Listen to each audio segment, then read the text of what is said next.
Eh bien, bonjour à tous. Du coup, bienvenue à cette présentation sur maladie du foie, hépatite B et C. On va parler de l'organisation des soins, mais aussi de ces pathologies. Donc, moi, je suis Maud Royan. Donc, moi, je suis médecin généraliste, je suis praticien hospitalier au CELVA. Donc, je suis médecin généraliste, mais en hôpital. Et donc, je travaille sur l'équipe mobile, mais aussi sur les consultations au CELVA.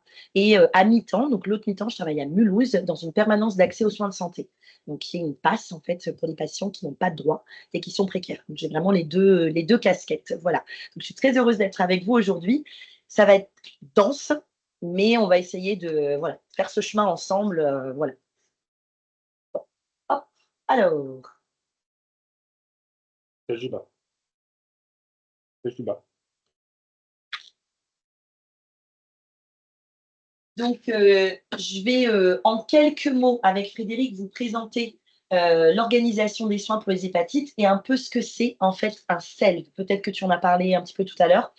Un petit peu. Donc, un service expert de lutte contre les hépatites virales. Donc, Frédéric, je donne juste la parole pour ça. Donc, un service expert contre l'hépatite virale, c'est un centre de référence. Il y en a 36 en France, 4 dans le Grand Est.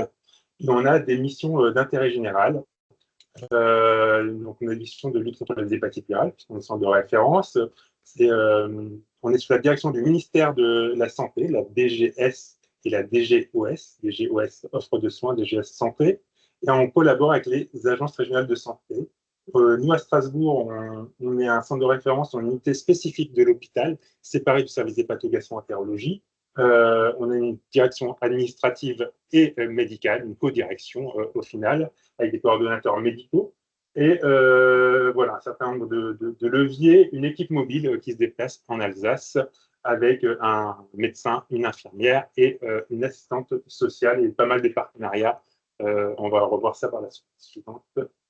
Donc voilà, des missions de veille épidémiologique, de prévention, de coordination des acteurs du soin et de la prévention, de mobilité, de formation de TROD notamment, formation de l'ensemble des professionnels de santé et médico-sociaux, et une mission de recherche clinique principalement, voilà, pour nous aider à avancer sur la lutte contre les hépatites virales et plus largement les maladies. Donc, les missions, voilà, on les retrouve ici un peu plus en détail. Rien de spécifique. Si, des consultations spécialisées hors les murs que l'on peut mener, hors les murs de l'hôpital, vu qu'on est basé à l'hôpital de Strasbourg.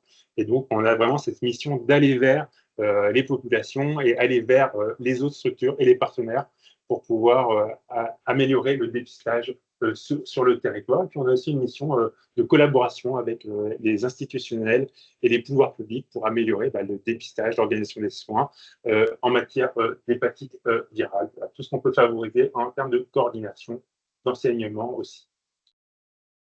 Donc ça, c'est notre équipe. Voilà, une équipe de 10 personnes, 11 personnes d'ailleurs maintenant, qui est d'ailleurs celle-là non plus, et comme slide, et qui comprend des hépatologues, des hépatogastro-entérologues, des médecins généralistes, des psychiatres addictologues qui travaillent avec nous depuis très longtemps, 3 infirmières avec des missions particulières, une assistante sociale et une secrétaire médicale. On est 11 à faire tourner le centre de référence globalement et une diététicienne, ne pas oublier, qui est très importante maintenant pour les maladies chroniques du foie. On parlera un petit peu mode par la suite.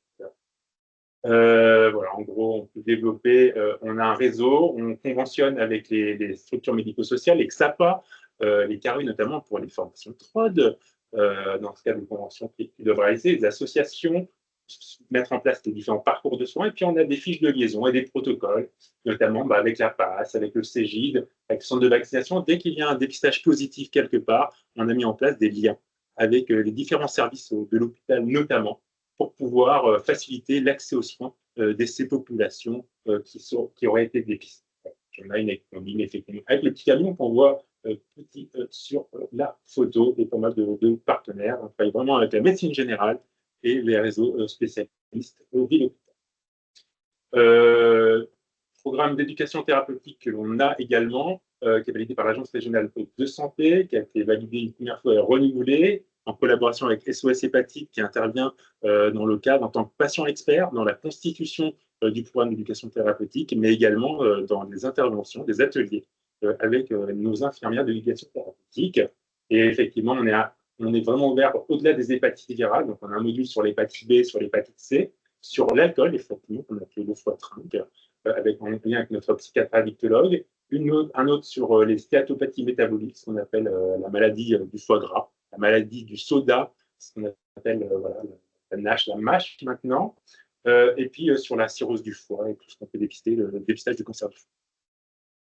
Plusieurs réseaux, ville-hôpital, ça on a déjà passé, des représentations nationales pour faire avancer les choses au niveau national, au niveau régional. On intervient également à l'Ex-Corée Grand Est et c'était la coordination régionale de santé sexuelle avec qui on a des liens privilégiés. Voilà, pas mal de liens avec le CIRD également, qui sont d'information de drogue et dépendance, et le réseau Grand Est Addiction également, auquel on est membre. Offre de formation, je vous en ai parlé. On a un diplôme interuniversitaire Strasbourg-Nancy, maintenant plus Paris, mais addiction, psychiatrie et maladie du foie, en lien avec le pôle psychiatrie santé mentale de l'hôpital de Strasbourg et le CHU de Nancy également. Voilà. Donc, très intéressant. Formation TROD que l'on délivre assez régulièrement, 2 fois par an, en lien avec SOS Hépatite et l'ALMA, notre association. Le DU, vous avez les différents contacts, on vous laisse 2-3 secondes pour les noter, vous pourrez y revenir si vous voulez accéder à cette formation de 3 sessions de 3 jours entre Strasbourg et Nancy, novembre, décembre, mars, mai, et un petit examen et un mémoire en juin. Donc, on a une association de services également à l'hôpital qui nous permet de faire un certain nombre de choses qu'on ne peut pas faire forcément à l'hôpital. Voilà, qui est dirigé par l'ancien chef du centre de référence Climat cédé la place, qui est le professeur Michel de Fouel, qui dirige ça et qui permet d'avoir une activité bénévole encore dans la lutte contre les maladies du foie. L'association de patients SOS Hépatite qu'on présente également aussi, qui a pour but d'informer, de prévenir, de dépister, de faire les formations de TROD, qui a sa formation de TROD qui est certifié Calliope et qui représente les usagers dans les instances hospitalières et de santé publique, est très important pour promouvoir la parole des usagers et défendre leurs intérêts et faire avancer un certain nombre de choses auprès des politiques de santé et qui est bien nécessaire pour pouvoir avancer avec eux. Voilà, une petite slide pour résumer un peu tout ce que l'on fait en Alsace au niveau de notre territoire. Donc, je laisse la place à Maud Royan, docteur Maud Royan, pour le débat un peu sur les maladies du foie.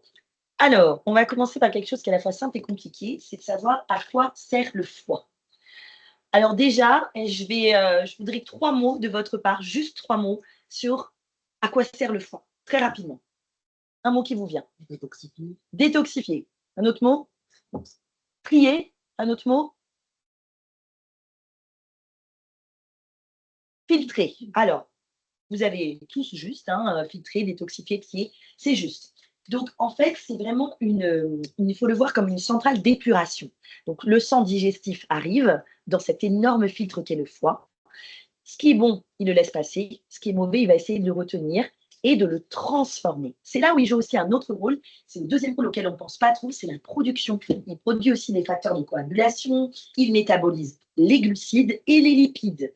En gros, c'est là-dedans que les sucres vont se transformer en graisse pour être stockés ou pas. Donc vraiment, il y a ces doubles jeux entre filtration, détox et production. Donc ça, c'est important de le savoir parce que lorsqu'il dysfonctionne, lorsque rien ne va, mais forcément, c'est ces 2 choses qui sont altérées, la filtration, détox, et la production des facteurs. Ensuite, du coup, c'est quoi une maladie du foie? Une maladie du foie, c'est un foie qui était sain, puis qui tout d'un coup, pour plein de motifs qui vont l'agresser, va se modifier. Il va commencer d'abord par s'inflammer, comme une peau, par exemple, là, qui serait agressée, puis il va y avoir des cicatrices qui vont se former. Ces cicatrices, c'est ce qu'on va appeler la fibrose. Il faut vous familiariser avec ce mot parce que c'est un terme que vous entendrez souvent, la fibrose hépatique. Qu'est-ce que c'est? C'est vraiment un foie qui a été altéré dans son tissu profond et où il y a des cicatrices. Donc, une fibrose, la particularité, c'est qu'elle est très lente. Elle va évoluer sur plusieurs années. Ça ne va pas durer, ce n'est pas en un mois, ce n'est pas en 2 mois, c'est sur plusieurs années on parle de 15 à 20 ans d'évolution pour arriver à un foie qui a une fibrose très avancée. Autre particularité, c'est que cette fibrose, elle va être silencieuse. Les premiers stades de la fibrose qu'on va voir, c'est des stades qui ne sont pas du tout brillants, pas de symptômes. Le patient ne peut pas voir, ne peut pas savoir, ne peut pas sentir qu'une fibrose a débuté dans son foie. Donc c'est très traître parce que c'est une maladie un peu occulte, un peu silencieuse comme ça. Par contre, une fois qu'il arrivera au stade ultime de la fibrose, qui s'appelle la cirrhose, ça ce terme vous le connaissez un peu plus, là ça va être bruyant. Et on est déjà à un stade très avancé. Vous voyez là un foie qui est sain, il est tout élastique, il est tout lisse, il y a des bords qui sont réguliers, et un foie qui est malade, qui est fibrosé, le tissu s'est modifié. Et par ici, vous avez un foie qui est cancéreux, parce qu'en fait, la fibrose est vraiment le lit du cancer du foie. C'est-à-dire un foie qui est déjà modifié, on comprend bien que puisse s'y développer un cancer qui s'appelle pour le cancer du foie le carcinome hépatocellulaire, qui commence généralement par des nodules de petite taille qui grandissent, et puis après, c'est la suite de tous les cancers. Vous avez là les 4 stades de fibrose qui sont vus d'un point de vue histologique. Alors, histologique, ça veut dire qu'on regarde avec un microscope, en fait, vraiment les détails. Donc, vous avez le stade 0, un foie sain. Le stade 1, le tissu est déjà modifié. Le stade 2, vous voyez qu'il commence à être un peu cicatricé déjà.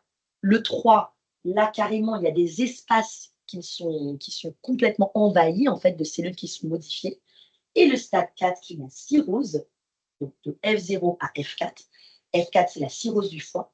Vous voyez que déjà, les échanges ne peuvent plus se faire de la même manière entre les petites veines, les petites artères, en gros le réseau sanguin, et les cellules du foie, parce que les cellules ont carrément été modifiées. Elles ont même, pour certaines, disparu et ont été détruites. Donc le tissu est vraiment cicatricié. Vous allez me dire, mais si c'est silencieux, si on peut le voir qu'au microscope, alors comment on sait qu'il y a une fibrose du foie qui commence en fait? À quel stade on est? Alors, il y a des éléments biologiques qui vont trahir un petit peu l'existence de cette fibrose, mais pas tout le temps. Il y aura des éléments morphologiques aussi, c'est-à-dire quand on dit morphologique, c'est qu'on regarde la forme du foie, une échographie par exemple, on regarde la morphologie. On peut avoir aussi l'élastométrie, on va en parler tout à l'heure, voir s'il est élastique ou pas ce foie. Et des éléments histologiques, ça c'est quand on faisait des biopsies du foie, c'est-à-dire qu'on prenait carrément un petit bout et on regardait au microscope, c'est les petites planches que vous avez sur le côté droit ou gauche, ça dépend comment se place de l'écran. Voilà. Est-ce que jusque-là, juste dites-moi oui ou non, c'est clair pour vous? Bon, ok, super. Désolée, ça fait un peu. Faites des signes comme ça. Alors, vous allez me dire, mais oui, mais alors une maladie du foie, c'est dû à quoi? Eh bien, c'est pas dû à une seule chose, contrairement à ce qu'on pensait fut un temps. On vous dit cirrhose, vous pensez alcool. Voilà, c'est pas une erreur, hein, c'est l'alcool, oui, bien sûr, mais pas que. Et c'est souvent dans l'inconscient collectif et chez vos patients, pour certains qui font de l'éducation thérapeutique ou de l'aller vers, on vous parle de cirrhose, vous dites ah non, mais je suis pas alcoolique. Tout de suite, c'est l'argument. En effet, parce que très souvent, c'était associé à ça. Mais on connaît maintenant une multiplicité d'autres facteurs qui viennent soit aggraver une maladie du foie lorsqu'ils sont ensemble, soit qui peuvent isolément provoquer des cirrhoses. Dedans, il y a quoi? Les maladies dites virales, les hépatites virales, chroniques, B et C. Pourquoi chronique? Parce que vous allez en voir, il y a tout un alphabet des hépatites, mais B et C sont des maladies chroniques. On va rajouter la D, vous allez comprendre, parce que c'est une hépatite qui vient parfois avec la B. Quand on a une B, on peut avoir une D. Donc les hépatites virales, le côté métabolique, ça fait une vingtaine d'années maintenant qu'on le connaît et que ça commence un peu à se savoir dans la société à la fois savante et la société civile, c'est qu'un foie gras, trop sucré, trop gras, peut fibroser. C'est important de le comprendre. Donc, tout ce qui est dyslipidémie, c'est-à-dire le trouble cholestérol, le triglycéride, etc. Diabète, vous connaissez, hypertension, ce qu'on appelle le syndrome métabolique, c'est-à-dire des gens que vous voyez un peu bedonnants, qui sont en surcharge pondérale, pas forcément obésité, mais même un surpoids avec le petit bedon, typiquement moi, voilà, la petite bouée là qui est là, voilà, qui ont un tour de taille augmenté, qui ont une petite hypertension, qui ont un bilan du sucre et du gras qui est un peu perturbé, ça peut être lié justement d'un trouble lié au foie gras. Les causes médicamenteuses, un médicament qui altère le foie, par exemple, c'est le Doliprane paracétamol. Si on le prend en quantité importante, ça peut créer des fibroses très sévères, voire des hépatites vraiment aiguës. L'alcool, on en a parlé, que ça, voilà. Donc, vous voyez, là, on a vraiment les 4 grosses causes, on va dire, hein, de maladies du foie. Il peut en avoir des plus rares, mais qu'on ne va pas développer aujourd'hui. Ce n'est pas l'objet de mon propos. Il y a des maladies auto-immunes, il y a aussi des problématiques de fer, etc. Mais vous voyez que si quelqu'un cumule en fait ces 4 choses-là, ben forcément, la fibrose va aller plus vite, parce que du coup, c'est cumulatif. Vous voyez que les situations de précarité peuvent parfois engendrer un cumul de ces facteurs-là. C'est-à-dire les gens mangent mal, il y a une exposition à l'alcool et aux substances psychoactives, ils ont parfois des hépatites virales parce que ce sont des injecteurs, ceux qui travaillent justement dans l'Exapa le savent, ou tout simplement parce que ils vivent dans des situations tellement précaires qu'il y a des partages de matériel autres, on va le voir ensemble. Donc, ils vont parfois cumuler plusieurs choses en même temps. Ce sont des populations à risque. On voit là une estimation mondiale, hein, à peu près, du nombre de patients porteurs de maladies chroniques du foie. Et vous voyez que l'hépatite B et l'hépatite C sont vraiment, donc en gros, les hépatites virales, sont les principales causes de maladies du foie. La tendance commence à s'inverser. Parce qu'en fait, les hépatites maintenant sont de mieux en mieux dépistées, de mieux en mieux prises en charge, les hépatites virales. Par contre, la maladie du foie gras, vu que l'obésité, le diabète et toutes ces maladies en fait sont en progression dans le monde entier, hein, que ce soit pays en voie de développement ou pays du Nord ou du Sud, hein, il n'y a plus de marge maintenant, effectivement, la maladie du foie gras progresse et commence à devenir une des premières causes, notamment aux États-Unis, de greffe du foie. Vous voyez ici donc dans le monde, hein, c'est le même schéma pour vous montrer un peu comment ça s'est réparti. L'alcool n'a pas disparu, hein, je vous rassure, ou pas. Enfin, voilà. On parle quand même de 4 millions de consommateurs excessifs d'alcool, dont certains qui ont des hépatites qui sont infracliniques, ça veut dire qu'ils ne savent pas qu'ils ont une hépatite, en fait, hein, ils ne le voient pas. C'est fibrose F1, F2, F3, hein, quand on parle. Le syndrome métabolique, vous verrez ces termes, NAFLD ou MAFLD, comme on l'appelle maintenant, métabolique, associated, fatty liver disease. Voilà, donc, tout est dit, c'est métabolique, c'est lié au gras et c'est une inflammation c'est une maladie du foie.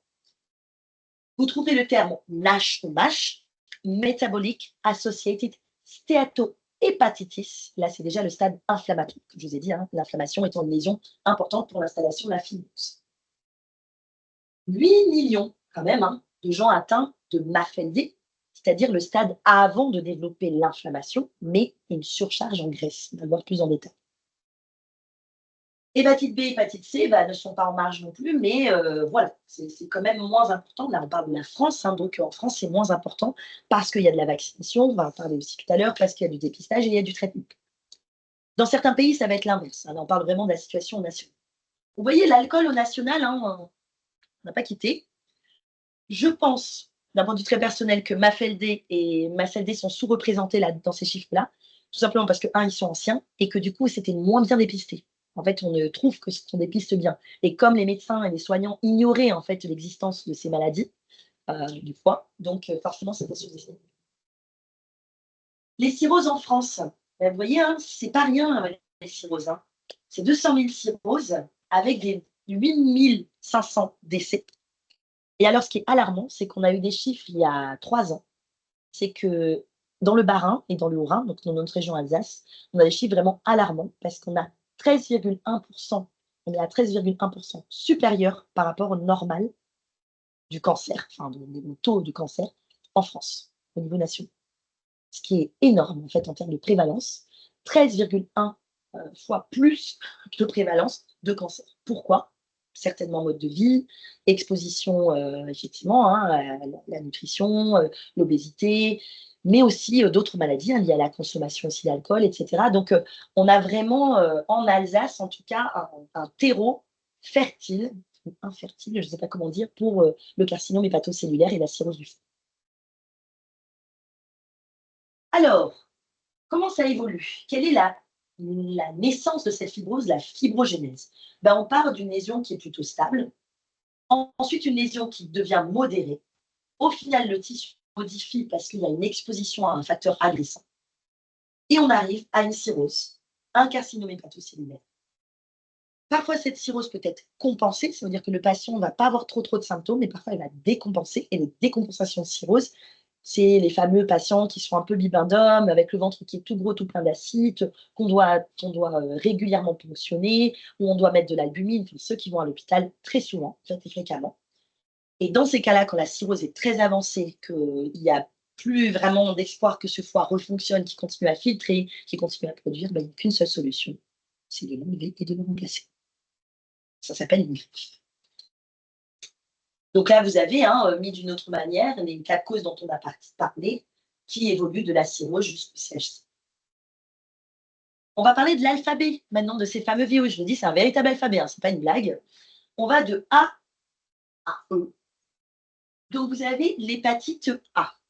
Donc c'est un virus qui est un virus à ARN. Avec le Covid, on connaît un peu mieux ARN, ADN, tout ça. Donc c'est un virus à ARN, son génome c'est de l'ARN, et il se transmet par la voie orofécale. Donc en gros, vous allez dans un pays ou tout simplement, parfois ici, dans des camps ou dans des squats où il y a des conditions d'hygiène requises ne sont pas là.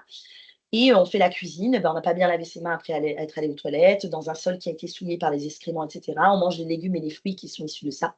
On peut choper une hépatite A. Donc, c'est vraiment orofécal, c'est une maladie à transmission entérale.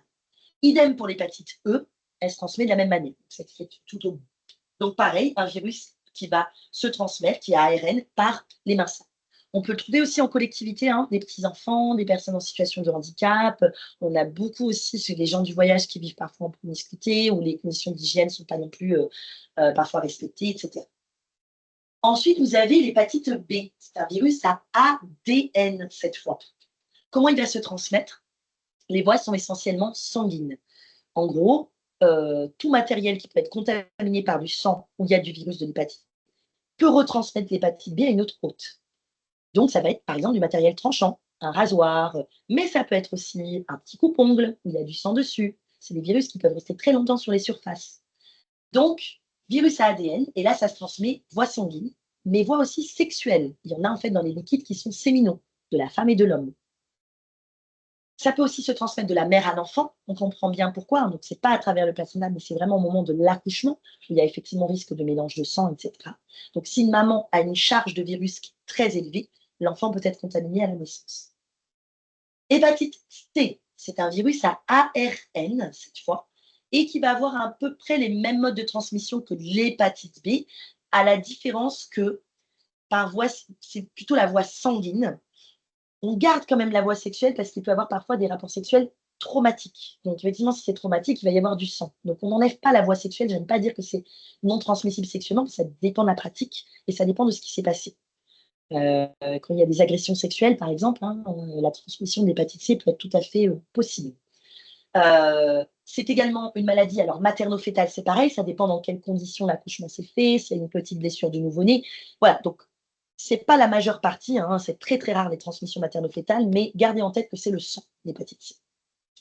L'hépatite D, c'est les mêmes transmissions que la B, parce qu'en fait, elles vont ensemble.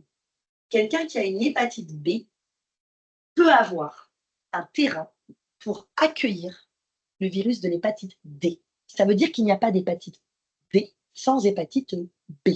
On ne peut pas choper l'hépatite D isolément. Par contre, quelqu'un qui a une hépatite B, il faut d'emblée penser qu'il peut aussi être co-contaminé. Donc, en tout cas pour les infirmières et les médecins, c'est effectivement important de toujours penser à la D s'il y a une B. Les voies de transmission dont on a parlé, quelque chose qui majore les risques d'infection par BHC, par voie sexuelle et materno-fétale, c'est l'infection VIH. Il peut y avoir des plaies, il peut y avoir aussi des muqueuses qui sont plus fragiles, donc qui peuvent aussi précipiter, augmenter ce risque de contamination. Hépatite B et C dans le monde. Vous allez voir que ce n'est pas tout à fait les mêmes répartitions. On parle de 257 millions de cas d'hépatite B dans le monde, avec vraiment la majeure partie des patients qui se situent dans la région Pacifique Ouest.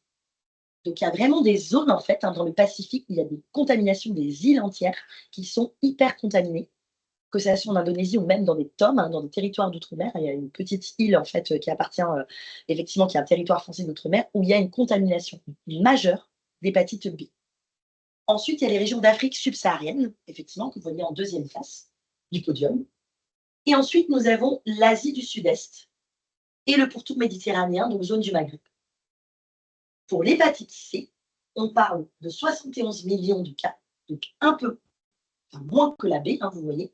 Par contre, pas la même répartition, Cette fois-ci, on est plutôt Europe de l'Est et région méditerranéenne. Et vous voyez que tout ce qui est Afrique et Asie vont arriver plutôt 4e, 5e place du podium.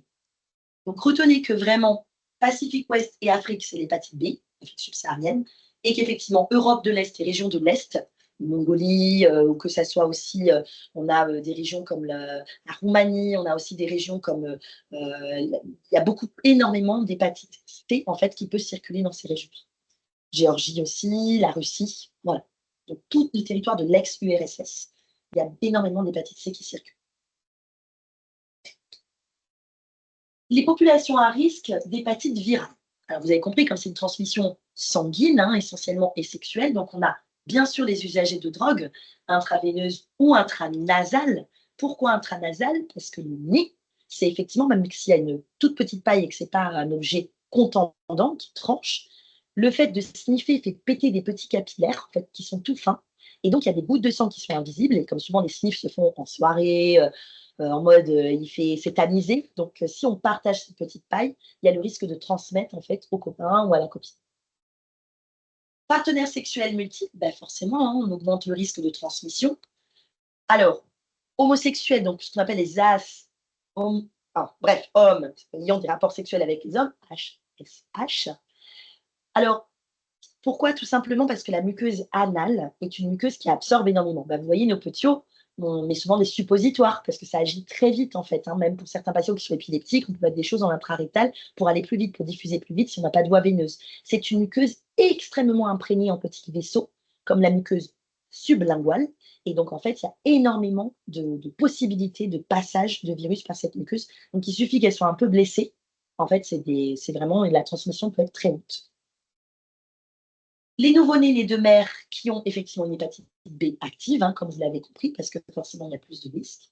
Des soins invasifs, ça c'est important de le retenir de cette manière-là. Pourquoi? Parce que soins invasifs, ce n'est pas forcément des soins chez le docteur. Dans plusieurs populations, hein, par exemple, que ce soit ma maman, elle est malgache, en Afrique, il y a en fait des circoncisions qui sont des gestes traditionnels, de la médecine traditionnelle également qui opère, hein, en parallèle de la médecine dite allopathique. Dans ces cas-là, il peut y avoir parfois des petites scarifications, des circoncisions, parfois de l'excision également. Et dans ces cas-là, le matériel qui est utilisé, si c'est fait dans des villages et pas dans des hôpitaux, c'est la même lame pour tout le village, tous les petits garçons et toutes les petites filles du village. On va éventuellement la mettre un peu sous le feu, mettre un petit peu d'alcool pour désinfecter, mais en fait, c'est des virus qui sont résistants sur les objets contendants. Donc, en fait, on va transmettre à tous les petits loulous du village. Donc, peu de gens le savent, hein, notamment les médecins qui font de la médecine traditionnelle dans ces pays l'ignorent, hein, que en fait, ça peut être une source de contamination potentielle. Donc, je le dis, hein, parce que quand vous serez trop d'heures, la personne, elle va peut-être vous dire, je ne sais pas comment j'ai pu l'attraper. Et c'est en re-questionnant en fait, sur tout son parcours de vie global qu'on peut s'apercevoir qu'il y a une histoire de circoncision à l'âge de 1 an, dans le pays d'origine, dans le village de la grand-mère. À titre très personnel, par exemple, j'ai demandé à ma mère comment je me suis fait percer les oreilles. C'est ma grand-mère qui, avec une petite aiguille, à Madagascar, a versé les oreilles des 15 cousines, dont moi. Je lui ai dit, mais tu es complètement folle. Donc voilà, mais en fait, c'est traditionnellement, on perce les oreilles des 15 petites filles avec la même aiguille, et voilà. Donc, chance, comme j'étais née dans un dôme, j'avais été vaccinée contre l'hépatite B, mais j'aurais très bien pu, voilà, ou qu'aucune de mes cousines était porteuse, je ne le saurais jamais, mais en tout cas, c'est des voies de transmission intrafamiliales qui peuvent être aussi fréquentes. Continent de naissance, mais aussi les voyages, parce qu'on parle des personnes en situation migratoire, mais nous-mêmes, nous sommes migrants quand on part en voyage quelque part. Donc moi, j'ai énormément de jeunes qui reviennent avec des tatouages qui ont été faits à Bali, dans des conditions qu'on ignore totalement sur une fête, à la full moon party en Thaïlande. Enfin, ils sont voyageurs et ils ont fait ça dans des conditions qui ne sont pas du tout des conditions adéquates. Hein. Et puis, ils ont partagé le petit machin pour faire l'encre. Voilà, donc les voyages en pays de forte endémicité peuvent être également des situations à risque. Tatouage et piercing, donc j'en parlais, hein. Piercing, hein, pensez aussi aux oreilles, tout simplement, parce que percer une oreille n'est jamais anodin. En fait, chez Claire's, pour ne pas citer, hein, le perçage d'oreille se fait avec un pistolet où c'est de l'aller-retour et il n'y a pas de vacuité. Donc, il y a toujours un petit peu de goutte de sang qui reste derrière. Joie, bonheur. Les professionnels de santé, bien sûr, on est à risque. Là, on le sait, on le voit un peu plus parce que on fait des sutures, on risque de se couper, d'être en contact avec le sang si on secourt quelqu'un. Voilà. La précarité, c'est un facteur de risque pour les raisons qu'on a vues également. Et alors, on parle de facteurs de risque non retrouvés pour 30% des cas dans le VHB et 20% des cas dans le VHC. Alors oui et non, hein, il n'est pas retrouvé parce que tout ça reste des questions que l'on pose à l'oral aux patients. Donc il y a des choses, même dans la pratique sexuelle, dans les pratiques à risque, qu'on ne va pas forcément dire aux professionnels de santé. Ça reste du déclaratif. Donc on dit non retrouvé, mais en vrai, si on creusait et que nous, professionnels, on avait aussi du temps et puis qu'on allait en profondeur des choses avec les patients, bah, parfois on retrouve, quelques années après, qu'il y avait effectivement une cause. Alors, cette fois-ci, nous basculons dans la France et le Grand Est, hein, on centre notre petit entonnoir. Voici dans le Grand Est la part, et en France, le Grand Est c'est en jaune, à la France c'est en bleu. En France, la prévalence en fait du VHV, et vous avez dans le Grand Est la prévalence du VHB en jaune. Vous voyez que dans le Grand Est, c'est plutôt le VHC qui gagne.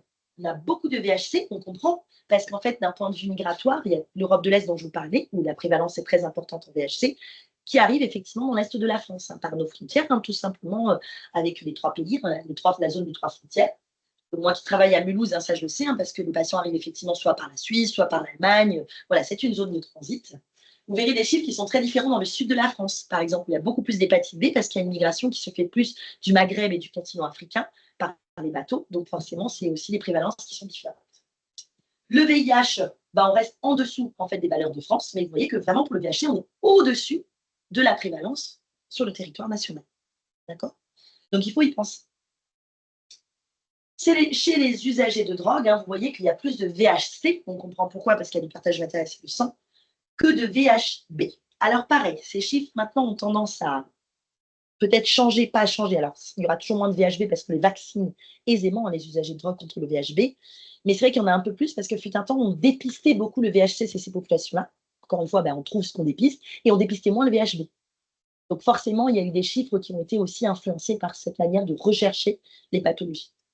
Mais retenez quand même que usagers de drogue et VHC, c'est souvent le cas parce que VHB en vaccine.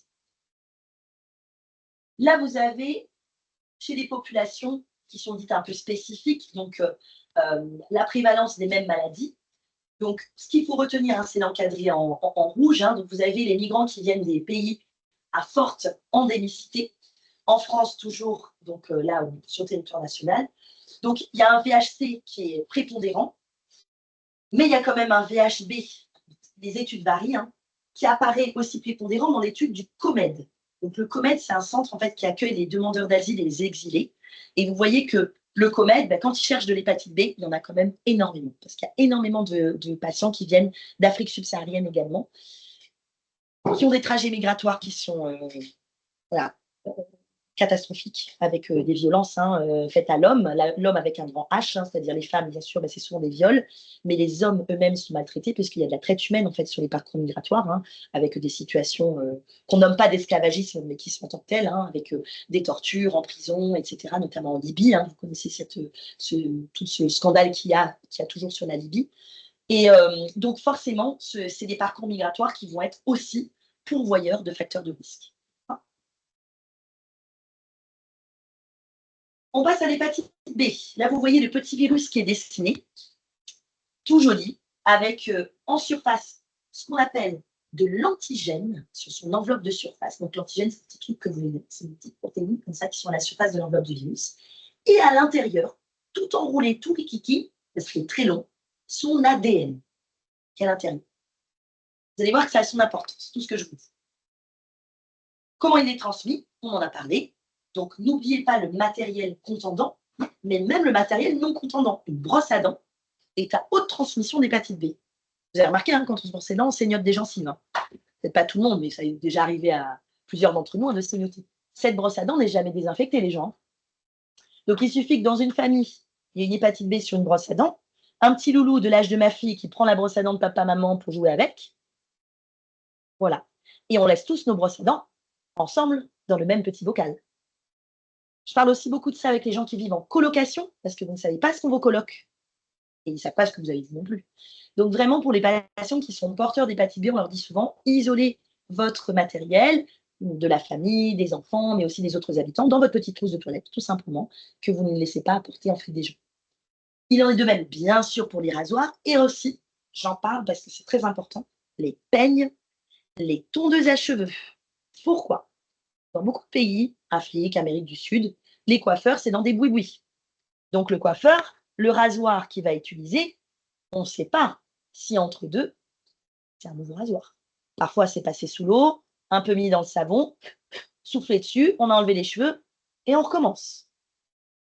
Donc, il y a beaucoup de femmes en fait qui font du tressage, qui utilisent des peignes en fait, pareil dans la famille pour se peigner les cheveux. On peut avoir des croûtes dans les cheveux qui saignent. Le peigne n'est jamais désinfecté.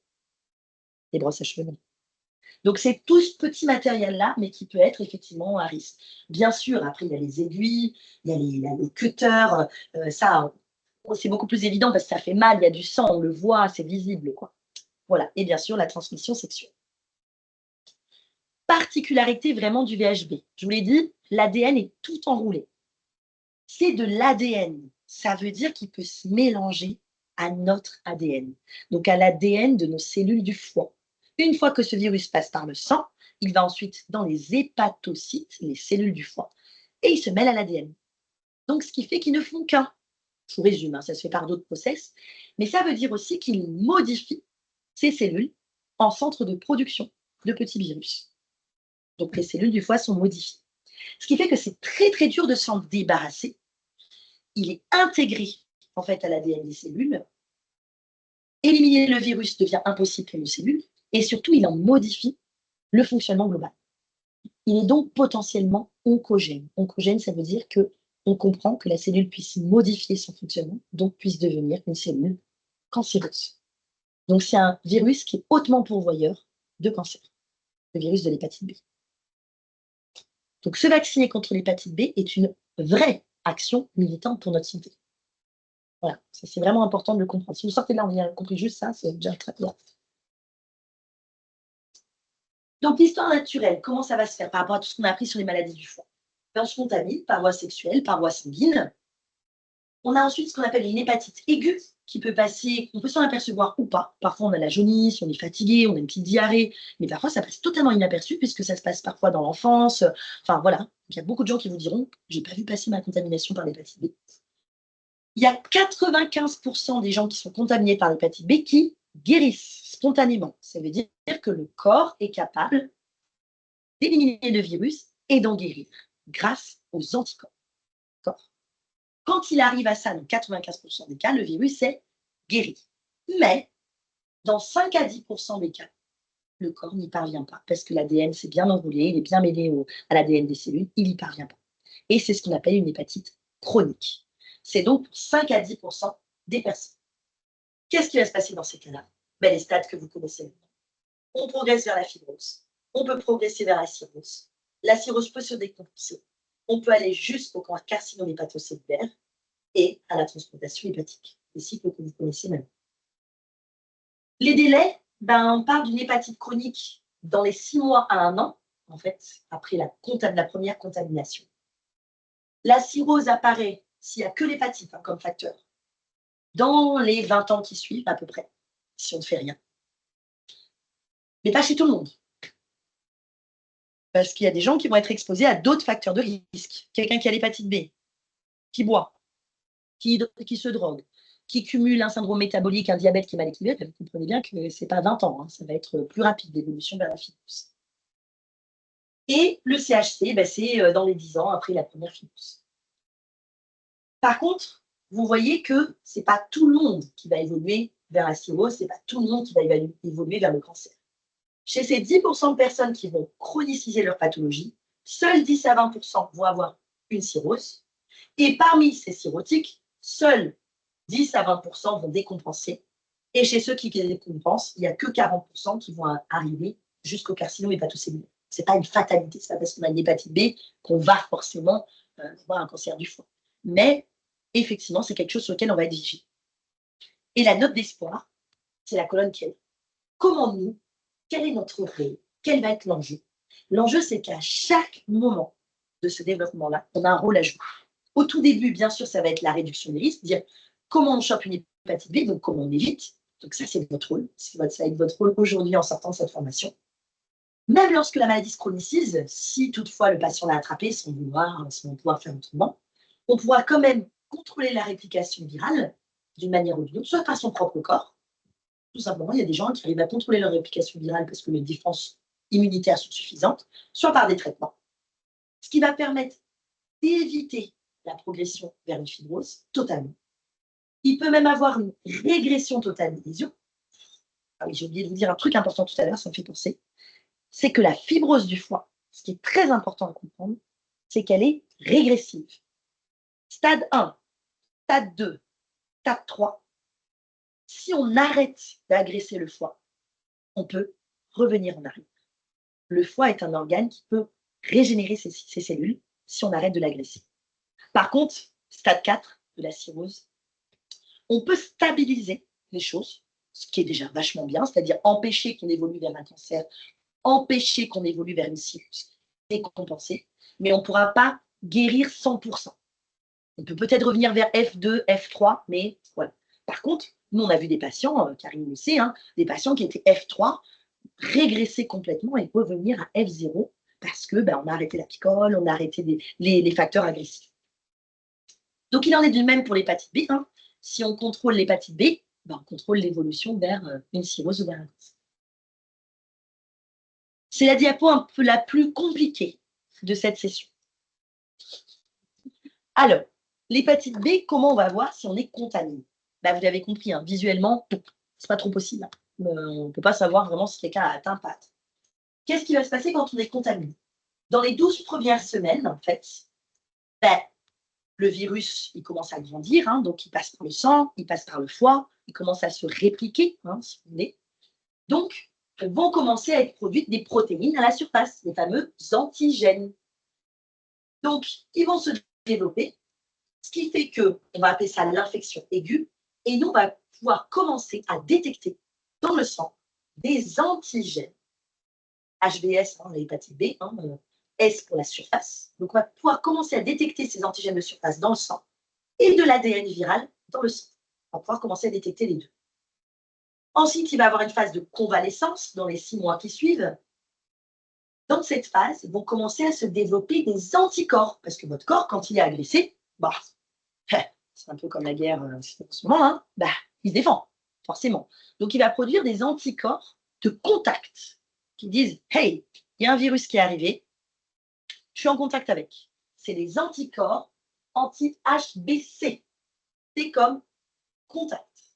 Et donc, ces anticorps arrivent, on commence nous aussi à les détecter dans le sang, et vous voyez que c'est dans les 3 à 6 mois qu'on peut les détecter. Ça veut dire que quelqu'un qui vient de se contaminer, si vous lui faites une prise de sang pour essayer de voir s'il y a des anticorps, vous ne les verrez pas forcément. Et encore un peu plus tard, vont se développer ce qu'on appelle des anticorps, cette fois-ci, serial killer. S comme serial killer. C'est pas vrai, c'est pour votre moyen mémotechnique, qui vont venir, eux, vraiment éliminer le virus. Ce sont les anti-HBS, serial killer. Contact et les serial killers. Okay. Les serial killers, ils apparaissent un peu plus tard. S'ils apparaissent, comme on l'indique, ils tuent le virus. Ça sera une phase de guérison. La personne guérira de son hépatite B. Mais il y a des gens qui ne vont jamais les développer. Donc, ils resteront des anticorps de contact du virus, mais pas de serial killer. Ne dites jamais serial killer à la personne, c'est entre nous, on est bien d'accord. OK? Donc, c'est très important que vous compreniez ça, qu'il y a des marqueurs qu'on va détecter dans une prise de sang. Antigènes de surface, présence de virus. ADN, ça veut dire que le virus continue de se répliquer, il est bien là et il se développe. Les anticorps de contact et les serial killers, okay, de guérison. On va détecter 3 marqueurs dans la prise de sang de base qu'on appelle la sérologie. Vous avez déjà tous entendu parler de sérologie. C'est quoi une sérologie? C'est du sérum, et dans le sérum, il y a des anticorps et des antigènes qu'on peut détecter. En aucun cas, on détectera l'ADN. Donc, une sérologie va détecter l'antigène, l'anticorps contact et l'anticorps serial killer. Ça, c'est la sérologie. Si vous voulez aller plus loin, pour savoir si le virus se réplique, qu'il y a une activité du virus, vous allez doser dans une seconde prise de sang l'ADN. Alors, je dis vous, hein, mais en réalité, bah, c'est médical, effectivement, comme prescription. Mais c'est important que vous compreniez le process, parce que quand vous allez être fraudeur, vous allez quand même devoir parler un petit peu de la maladie à la personne qui est en face de vous. Elle va vous poser des questions, c'est normal. Si vous avez compris ça, vous avez tout compris. En gros, une infection qui est aiguë. Il y aura du virus? Oui ou non? Infection aiguë. Oui, il y aura du virus. Donc, qu'est-ce qu'on va détecter? Les éléments du virus, de l'antigène et de l'ADN. Vous êtes bien d'accord? Est-ce qu'on va repérer des anticorps? Est-ce que le corps aura eu le temps de réveiller ses armées? Pas encore, pas d'anticorps. Ensuite, on passe à la phase d'après, qui va s'appeler l'infection chronique. Là, qu'est-ce qu'il y aura? Il y aura du virus, donc de l'antigène, de l'ADN. Est-ce qu'il y aura des anticorps de contact, les anticorps HBC, s'il y a une infection chronique? Oui, bah, le corps a développé ses défenses, c'est chronique, le virus est là depuis longtemps, il a eu le temps de réveiller ses défenses, donc il y a des anticorps de contact. Mais si c'est chronique, ça veut dire que la personne n'a pas guéri. Est-ce qu'il y aura des serial killers? Non. Donc vous aurez dans une infection chronique de l'antigène, de l'ADN, pas de serial killer, mais des anticorps de contact. Si maintenant quelqu'un guérit, par contre, est-ce que vous aurez du virus? Plus d'antigène, plus d'ADN. Par contre, est-ce que vous aurez des anticorps de contact chez quelqu'un qui a guéri? Eh oui, ça veut dire qu'il a été en contact. Donc oui, ceux-là vont rester comme une mémoire sérologique du contact. Est-ce que vous aurez des serial killers chez quelqu'un de guéri? Ben oui, il y aura des serial killers puisque c'est eux qui ont permis de guérir. Donc ils seront là. Vous aurez en gros une cicatrice sérologique. Il y aura des anticorps de contact, des anticorps serial killers qui seront. Je répète parce que c'est extrêmement important, c'est la base en fait de ce diapo. Il y a du virus, il y a de l'antigène, il y a de l'ADN. C'est ça qui constitue le virus. Est-ce que les défenses ont réagi? Est-ce qu'il y a eu un contact? Anticorps de contact. Ceux-là, ben, qu'on soit guéri ou qu'il y ait du virus, ils sont là, puisque c'est ceux de contact. C'est la première armée, la première défense. Les serial killers, vous ne les trouverez que si la personne a guéri. Et dans ce cas-là, il n'y aura plus de virus. Vous n'aurez plus d'antigène, vous n'aurez plus d'ADN. Si vous avez compris ça, vous avez compris la base de la sérologie. Vous n'aurez jamais interprété une sérologie en TROD. Je vous dis juste, hein, c'est pas l'objectif n'est pas celle-là, mais c'est pour comprendre pourquoi on va dire aux patients que le TROD n'est qu'un examen d'orientation. Tu auras d'autres tests à faire pour vraiment savoir à quel stade de la maladie il est. Ça ne suffira pas le TROD, vous le voyez bien. Voilà. Donc, comment on va dépister l'hépatite B? Ben, vous l'avez compris, on va faire un prélèvement sanguin. On va toujours le combiner à l'hépatite C et au VIH, parce que ce sont des maladies qui se transmettent de la même manière, donc ça serait profondément débile de ne faire qu'une sérologie VHB sans chercher le reste, ça n'a pas d'intérêt. On va rechercher les antigènes, soit par la méthode sérologique classique, qui s'appelle un test ELISA, qui c'est sur du sang des veines, soit par le TROD. Le TROD VHB détecte des antigènes. Donc, quand vous allez troder un patient, découvrir un VHB, ce sont les antigènes que vous avez testés. Ça veut dire, y a-t-il virus dans votre corps ou pas? Ça, vous le verrez en pratique, hein, comment ça se fait. Petite goutte de sang, je ne dévoile pas le programme de SOS hépatite. Par contre, vous l'avez compris, hein, un TROD positif avec de l'antigène, il faut quand même contrôler le reste de la sérologie, parce qu'en fait, ça vous donne une réponse partielle. Ce n'est pas une réponse totale. Ça dit oui, il y a de la maladie, est-ce qu'elle est active ou pas, est-ce que vous avez des anticorps, est-ce que vous... Enfin, vous ne pouvez pas répondre à toutes ces questions. Parfois, même les patients vont vous dire, mais j'ai été vacciné déjà contre l'hépatite B, comment ça se fait que je l'ai? Peut-être que le vaccin n'était pas efficace, peut-être qu'il n'a pas fait toute sa vaccination. Enfin, en gros, on ne sait pas. On sait juste que là, il y a effectivement possibilité qu'il ait été en contact avec cette maladie et qu'il y ait actuellement la présence de virus de Jones. Possibilité. Donc, on va faire un contrôle, toujours sur prélèvement veineux par sérologie. Et une fois que cette sérologie sera faite, on va d'emblée demander la recherche d'ADN. Ça s'appelle une PCR, comme on l'a dit, pour voir si le virus il est en train de se multiplier. Est-ce qu'il s'applique? Les traitements. Parce que quand on parle maladie à quelqu'un, la première question, c'est est-ce que je vais pouvoir guérir? Qu'est-ce que vous allez pouvoir faire pour moi? Parce que c'est bien beau de me dépister, mais en gros, c'est quoi mon avenir, quoi? Pas beaucoup de progrès hein, depuis toutes ces années.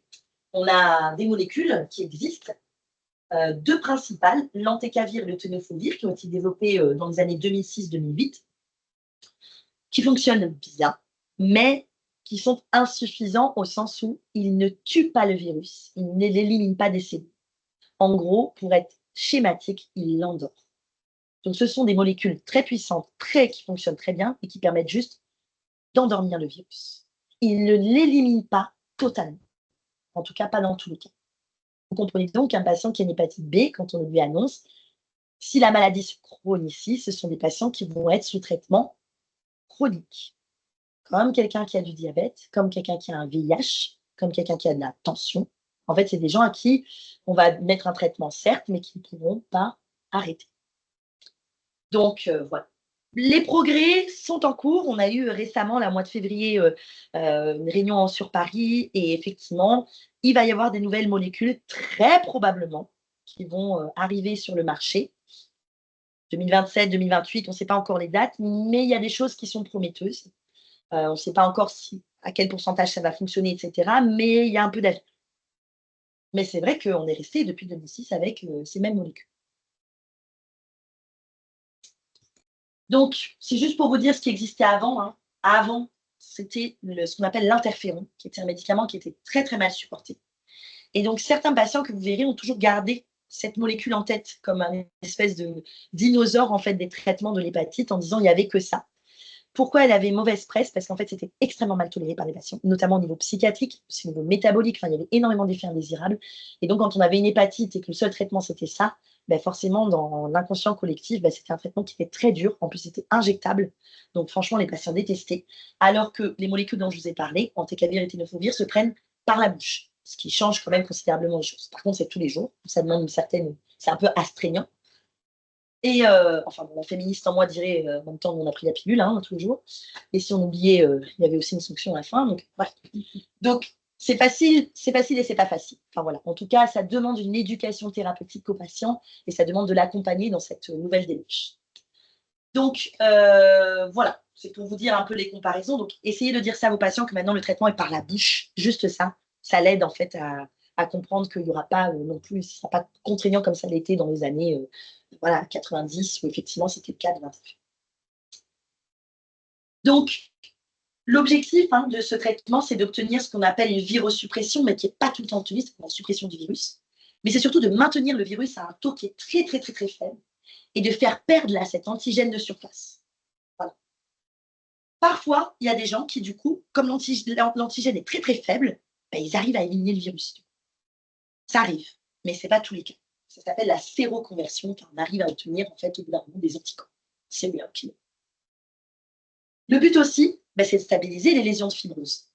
Soit les stabiliser parce que le patient, ben, quand il a commencé le traitement, il était déjà à un stade F4, on ne peut pas revenir à F0, puis au moins on stabilise les choses pour lui pour pas qu'il évolue vers une transplantation, ce qui est déjà énorme.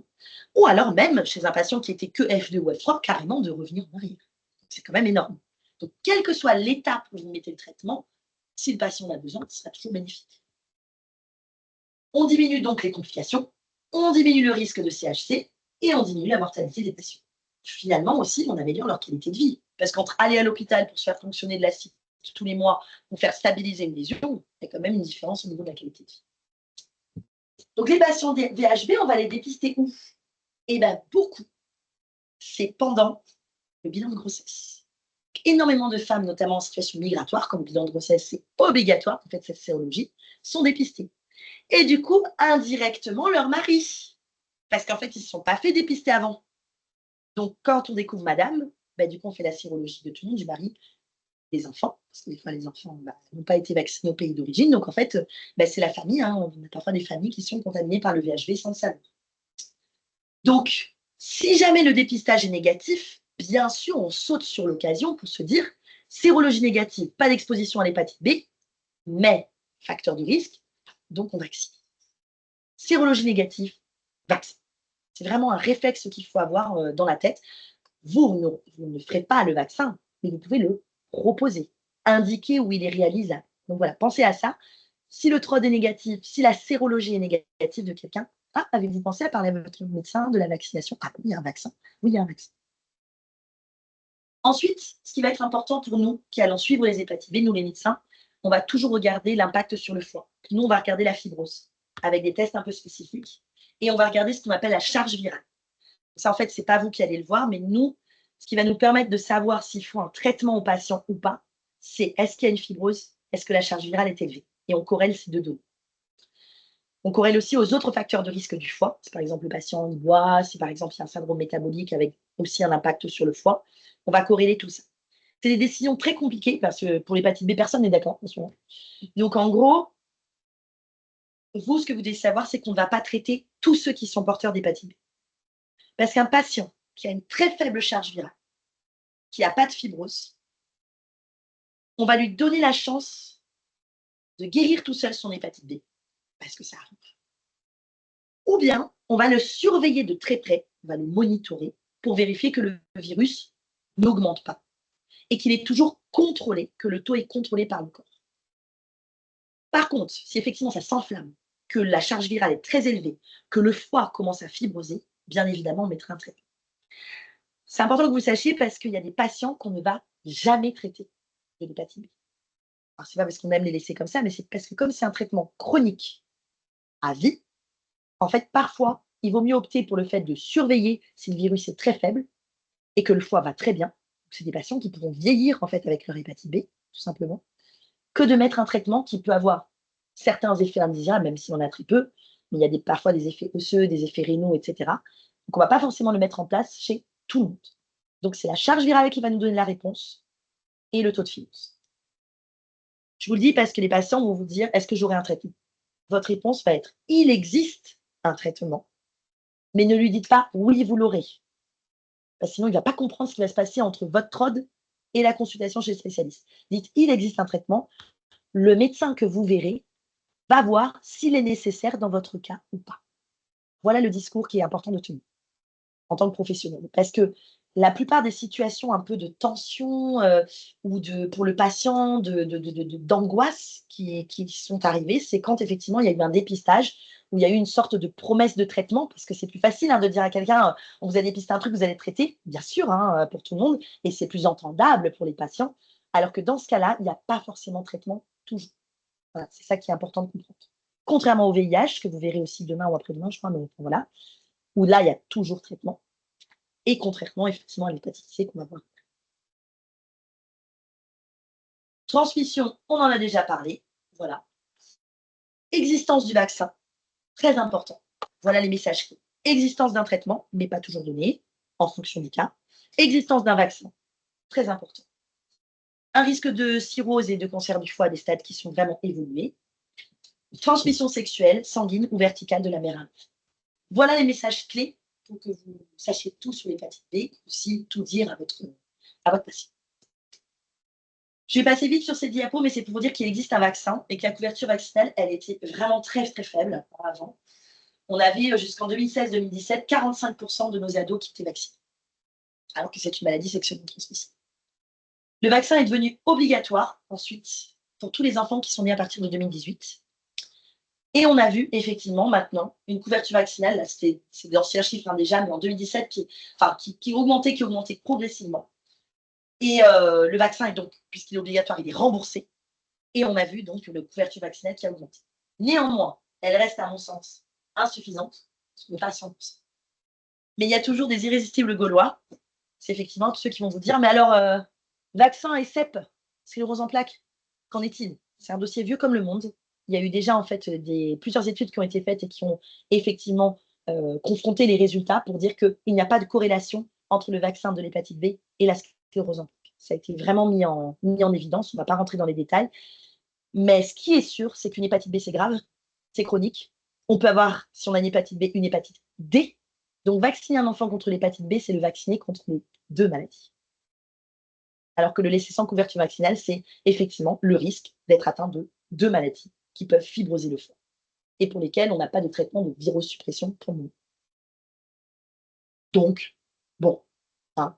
Donc moi, souvent, je dis aux patients, hein, parce que la première question, c'est vous, docteur, vous êtes vacciné? Ben oui, bien sûr, je suis vacciné, hein, je suis professionnelle du soin, on va le voir. Donc, c'est obligatoire chez moi. Donc, voilà.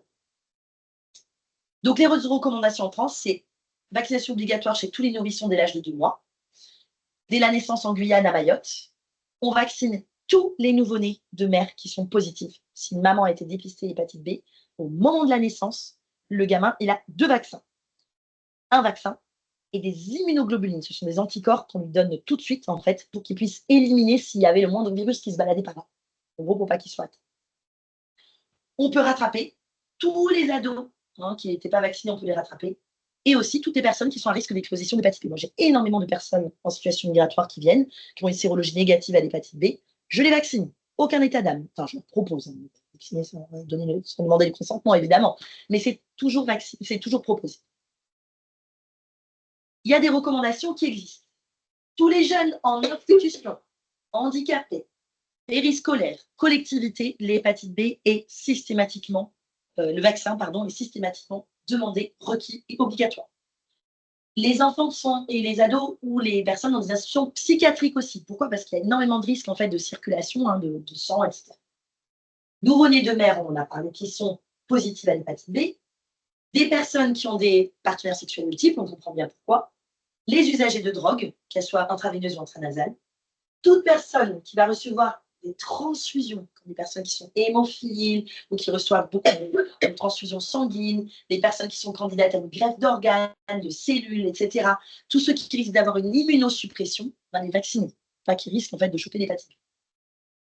Les personnes et l'entourage de toute personne porteuse de l'hépatite B, on a vu, hein, avec l'exemple de la brosse à dents qu'on pose, ben, si on a l'hépatite B, on vaccine tout l'entourage de la personne. Ça, c'est vraiment le job des médecins traitants. Si on découvre l'hépatite B, on demande, vous vivez avec qui?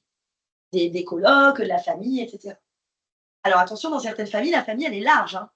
C'est les grands-parents qui viennent garder les enfants, les oncles et les tantes. Enfin, des fois, ça se retrouve à beaucoup de personnes dans la même maison. Les personnes infectées par le VIH ou infectées par le VHC, ben, on va éviter qu'ils attrapent une maladie, donc on les vaccine contre l'hépatite B.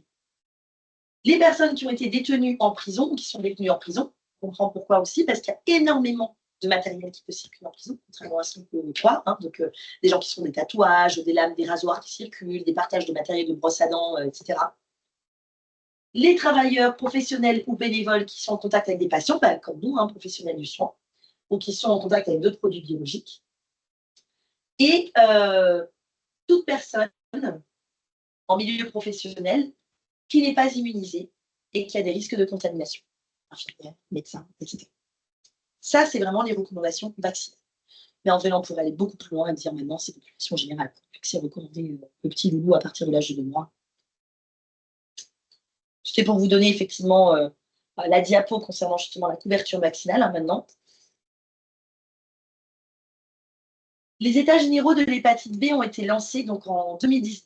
C'était la première fois qu'il y avait des états généraux sur cette maladie. Et SOS Hépatite y a fortement contribué pour mobiliser, effectivement, pour créer, on va dire, une base de données pour discuter de cette maladie et donner des recommandations qui émanent vraiment du terrain, c'est-à-dire des patients qui sont atteints de cette maladie. Peut-être, Fred, tu peux nous en dire un mot? Alors, c'est des recommandations, comme vous l'a dit Maud, issues des patients, coordonnées avec l'ensemble des sociétés savantes. Effectivement, il est ressorti qu'il fallait initier des campagnes d'information et de sensibilisation, parce qu'il y en avait trop peu jusqu'à présent par rapport au grand public, pour vraiment les sensibiliser, et accroître les formations des acteurs terrain. Aujourd'hui, on est en cours de ça, donc on est en application de cette recommandation. Réaliser plus d'enquêtes épidémiologiques, avoir plus de données sur les hépatites B, parce qu'effectivement, il en manquait, il y avait peu de choses jusqu'à présent, et il commence à y en avoir un peu plus. Ouais, c'est un petit peu. Générer l'accès à l'éducation thérapeutique pour l'ensemble des patients, ça c'est très important, parce qu'il y a eu beaucoup de problèmes pour l'hépatite C jusqu'à présent et peu pour l'hépatite B, donc il y a beaucoup plus maintenant depuis ces recommandations de programmes qui intègrent l'hépatite B, tant sur vivre avec sa maladie, comprendre sa maladie, mais aussi les traitements qu'il y a et qu'il y aura prochainement, mais encore plus dans les prochains traitements qui vont arriver, comme Maud vous l'a dit tout à l'heure. Donc l'idée, c'est d'atteindre l'objectif zéro contamination des enfants nés en France avec la vaccination comprenez que la DIMOT est très important, c'est la vaccination initiale à la naissance, depuis 2018 qui est obligatoire. Donc, on devrait pouvoir y arriver assez facilement, logiquement, et puis essayer de lever les nombreux freins à l'accès au dépistage et à la prévention des migrants, parce qu'effectivement, et là, on est en formation de fraude aujourd'hui pour ça, effectivement, également, puisque les fraudeurs que vous êtes potentiellement vont aller au-devant aussi de ces populations-là pour améliorer leur dépistage et éviter des contaminations potentielles entre eux, mais aussi au reste de la population. Donc, on est déjà dans l'action de ces recommandations qui datent déjà de 2023, donc 3 ans, mais on a déjà bien actionné pas mal de choses. Ce qui est très important dans ce que dit Frédéric, c'est quand on parle d'accès aux soins, c'est aussi accéder aux droits. En gros, c'est faire reconnaître qu'une hépatite B, c'est une maladie chronique, donc c'est une ALD en fait. C'est une affection longue durée. Ça veut dire que tous les examens, tous les traitements, toutes les séances d'ETP, tout ce que va faire le patient au sujet de cette maladie doit être remboursé à 100%. Comme pour le diabète, comme pour d'autres maladies chroniques, comme pour un VIH. C'est aussi ça l'objectif, parce que quand on accède aux droits, ça va être plus facile de se soigner. Tant qu'on n'accède pas aux droits, on sait que c'est compliqué, quoi. Il va y avoir d'autres former les acteurs concernés pour développer la médecine de fraude. Ça, je vous l'ai dit, développer et augmenter les moyens de la médecine préventive, toutes les actions qu'il peut y avoir pour la prévention, c'était des recommandations, mobiliser les laboratoires d'analyse et lancer cette campagne positive sur la vaccination contre l'hépatite. Un ton concours vraiment tout ce qu'on a pu imaginer globalement avec l'ensemble des sociétés savantes par rapport à l'hépatite B. Et c'est vraiment une des premières, c'est les premiers états généraux sur l'hépatite B. L'hépatite B existe depuis tellement longtemps, il n'y a jamais eu d'états généraux.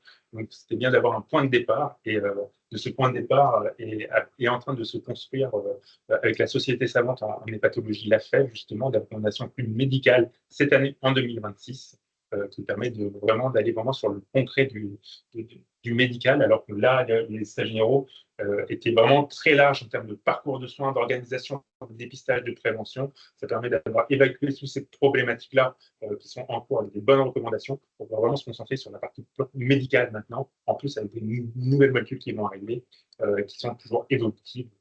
Et on va faire un point, je pense, d'ici 2-3 ans pour voir qu'est-ce qui a été fait et vers où on peut aller pour aussi donner un coup de boost aux équipes sur le terrain. On peut passer. Donc, par contre, tu peux revenir juste sur la slide d'avant. Oui. Voilà, il y a un certain nombre d'outils qui existent, effectivement, qui ont été créés par les patients, également par les médecins, qui ont été accompagnés par les médecins pour la création de ces outils liés vraiment aux états généraux de l'hépatite B. Donc, ça a permis des outils pour les patients, la création, la mise à jour d'outils qui n'avaient pas été réalisés depuis très longtemps. Donc, les états généraux ont permis aussi d'impulser aussi des outils d'accompagnement, de dépistage et d'accompagnement des patients qui étaient très utiles avec des petites cartes pour mieux comprendre la maladie, mieux comprendre comment on vit avec des petites cartes mémo. Donc voilà, c'est disponible sur le site de TSS. Je vous propose une organisation un peu différente. On va peut-être arrêter l'enregistrement du coup. Je pense qu'on va faire la pause, si vous voulez bien, parce que vous avez énormément d'informations là ce matin. On fait la pause et on fera en fait les petits quiz comme un retour en fait vers les connaissances pour revenir après le déjeuner, si ça vous va. Comme ça, vous faites la pause, vous digérez ça va rentrer dans toutes les bonnes cases comme ça, et on fait la restitution en fait sous forme de restitution quiz quand vous revenez après la pause déjeuner. Est-ce que ça vous va comme ça? Et puis comme ça, on réembraye après.